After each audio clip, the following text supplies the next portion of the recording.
I Am Waiting by Lawrence Ferlinghetti. I'm waiting for my case to come up, and I'm waiting for a rebirth of wonder, and I'm waiting for someone to really discover America and Wales. And I'm waiting for the discovery of a new symbolic western frontier, and I'm waiting for the American eagle to really spread its wings and straighten up and fly right. And I'm waiting for the age of anxiety to drop dead. And I am waiting for the war to be fought, which will make the world safe for anarchy. And I am waiting for the final withering away of all governments. And I am perpetually awaiting a rebirth of wonder. I am waiting for the second coming, and I'm waiting for a religious revival to sweep through the state of Arizona, and I'm waiting for the grapes of wrath to be stored, and I am waiting for them to prove that God is really American, and I am waiting to see God on television piped into church altars. If only they can find the right channel to tune in on. And I am waiting for the Last Supper to be served again with a strange new appetizer. And I am perpetually awaiting a rebirth of wonder.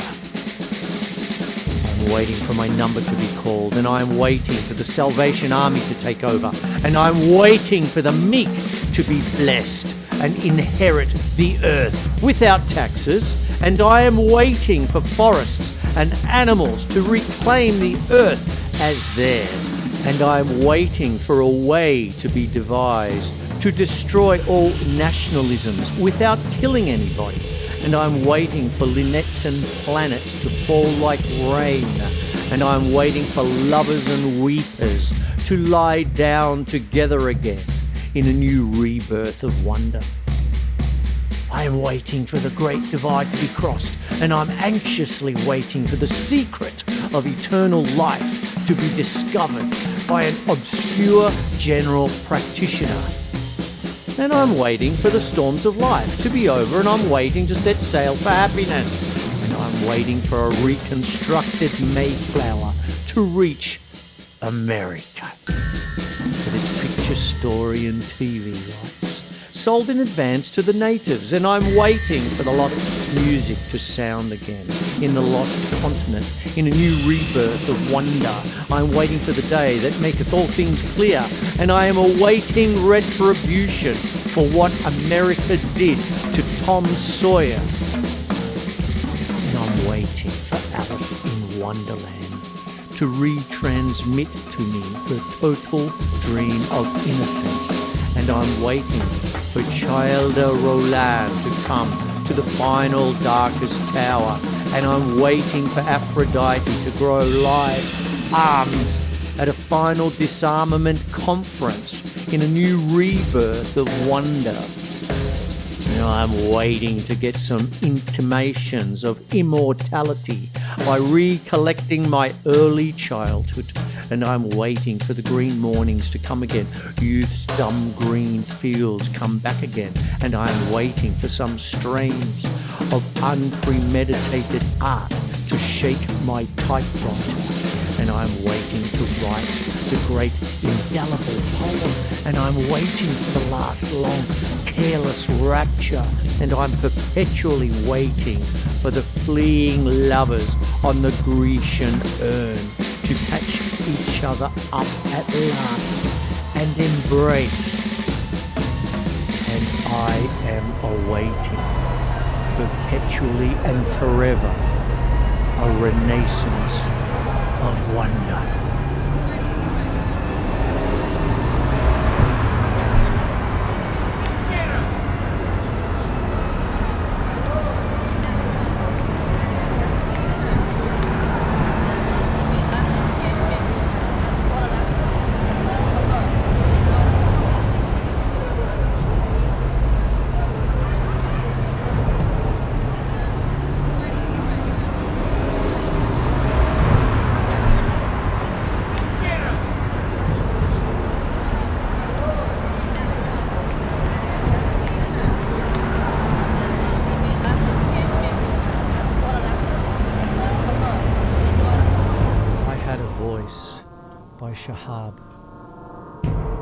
had a voice when silence robbed me in court, when silence soaked my four-wall darkness.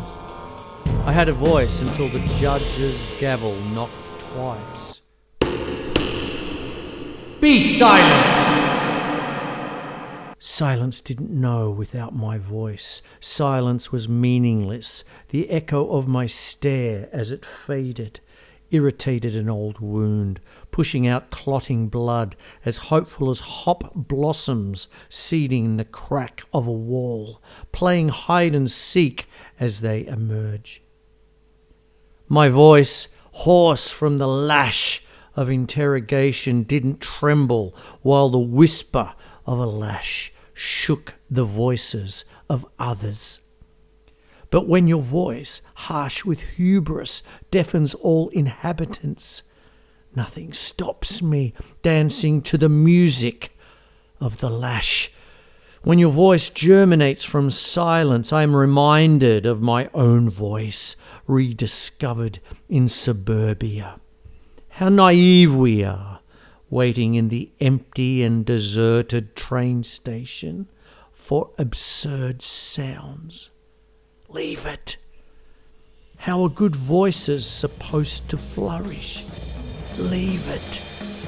How many grievances do I have against our time? Leave it.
Letter to Noah's Wife by Maya C. Popa.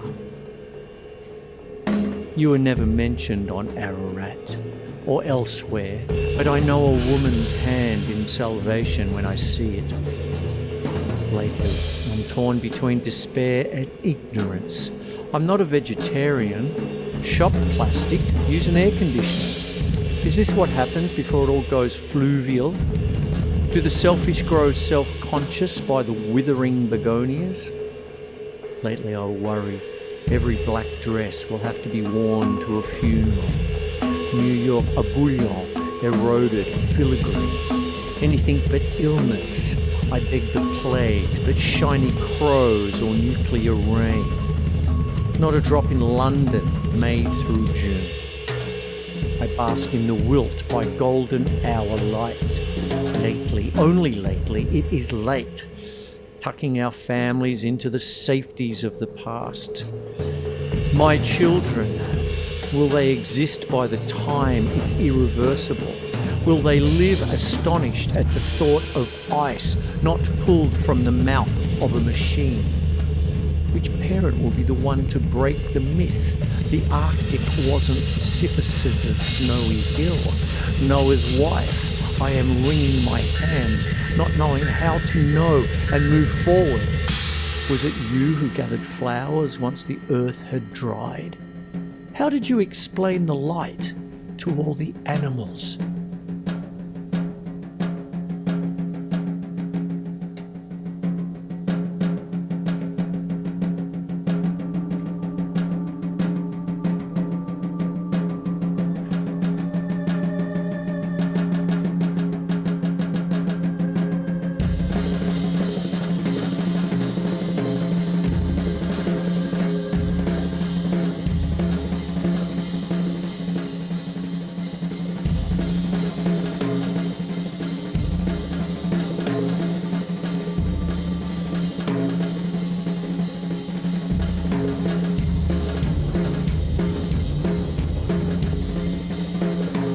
Evening by Dorianne, Laux. Moonlight pours down without mercy, no matter how many have perished beneath the tree. The river rolls on. There will always be silence, no matter how long someone has wept against the side of a house, bare forearms pressed to the shingles. Everything ends, even pain, even sorrow. The swans drift on. Reeds bear the weight of their feathery heads. Pebbles grow smaller, smoother, beneath night's rough currents. Long distances, carting our bags, our packages, burdens or gifts. You know the land is disappearing beneath the sea, islands swallowed like prehistoric fish. We know we are doomed, done for, damned, and still the light reaches us, falls on our shoulders even now, even here where the moon is, hidden from us, even though the stars are so far away.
The Suicide Kid, Charles Bukowski, 1920 to 1994.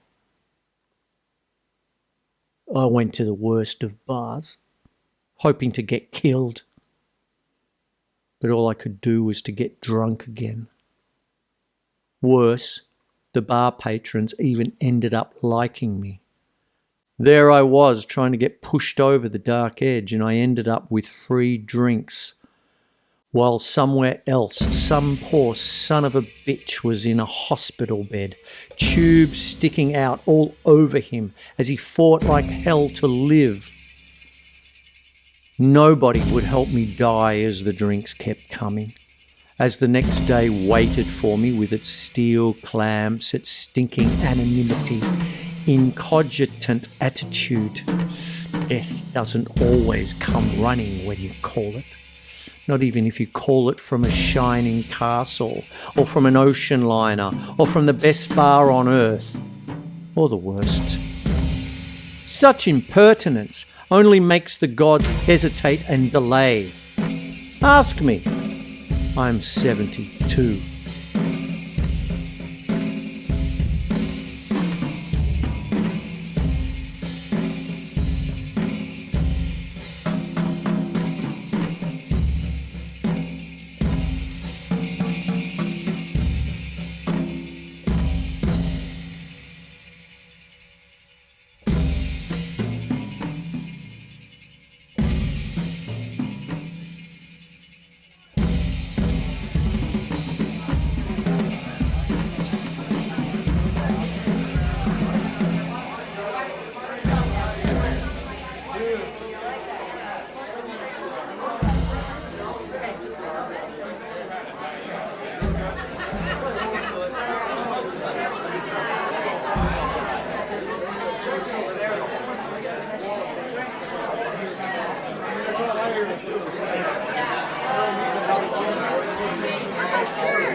the liars.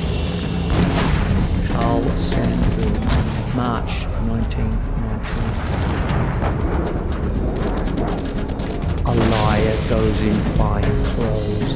A liar goes in rags. A liar is a liar, clothes or no clothes. A liar is a liar and lives on the lies he tells and dies in a life of lies. And the stone cutters earn a living with lies on the tombs of liars. A liar looks them in the eye and lies to a woman, lies to a man, a pal, a child, a fool. And he is an old liar. We know him many years back. A liar lies to nations. A liar lies to the people. A liar takes the blood of the people and drinks this blood with a laugh and a lie. A laugh in his neck, a lie in his mouth. And this liar is an old one. We know him many years. He is straight as a dog's hind leg. He is straight as a corkscrew. He is white as a black cat's foot at midnight. The tongue of a man is tied on this, on the liar who lies to nations, the liar who lies to the people. The tongue of a man is tied on this and ends, to hell with them all, to hell with them all. It's a song hard as a riveter's hammer, hard as the sleep of a crummy hobo, hard as the sleep of a lousy doughboy, twisted as a shell-shocked idiot's gibber. The liars met where the doors were locked. They said to each other, now for war. The liars fixed it and told them, go. Across their tables they fixed it up, behind their doors away from the mob, and the guns did a job that nicked off millions. The guns blew 7 million off the map. The guns sent 7 million west. 7 million shoving up the daisies. Across their tables they fixed it up. The liars who lie to nations. And now, out of the butcher's job and the boneyard junk the maggots have cleaned, where the jaws of skulls tell the jokes of war ghosts. Out of this they are calling now, let's go back where we were. Let us run the world again. Us. Where the doors are locked, the liars say, wait and we'll cash in again. So I hear the people talk. I hear them tell each other, let the strong men be ready. Let the strong men watch. Let your wrists be cool and your head clear. Let the liars get their finish. The liars and their waiting game. Waiting a day again. To open the doors and tell us, war! Get out to your war again! So I hear the people tell each other, look at today and tomorrow. Fix this clock that nicks off millions. When the liars say it's time, take things in your own hands. To hell with them all. The liars who lie to nations. The liars who lie to the people.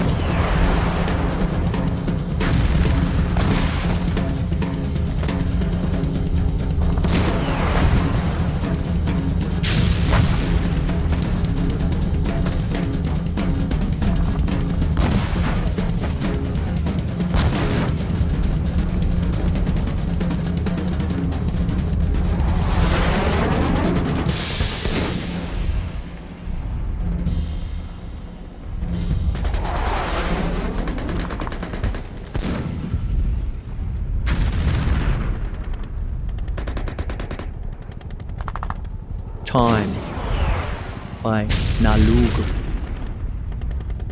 In the midst of the succession of events and phenomena, inaccurate chronometer which deceives us, we can neither see it, nor smell it, nor touch it, neither direct nor modify it. It runs and leaves us no reprieve, no right of appeal. It flees like a bird in the night, flows through our fingers like liquid. Assassin, it kills each successive day. It goes too fast. It's like money. When we give it to one place, we can't give it to another. But it gives us one advantage: the privilege of age. With it, happiness comes by, love takes root. Knowledge grows, wisdom is acquired with the passage of time. It is often said, let's give time to time. But we always forget to ask, is there any time to give? We only have a handful of sand left to live our life by doing good deeds with joy and happiness. So let's take advantage of the time that has been gifted us. Marvel at the world around us before life catches up with us and fills us with regret.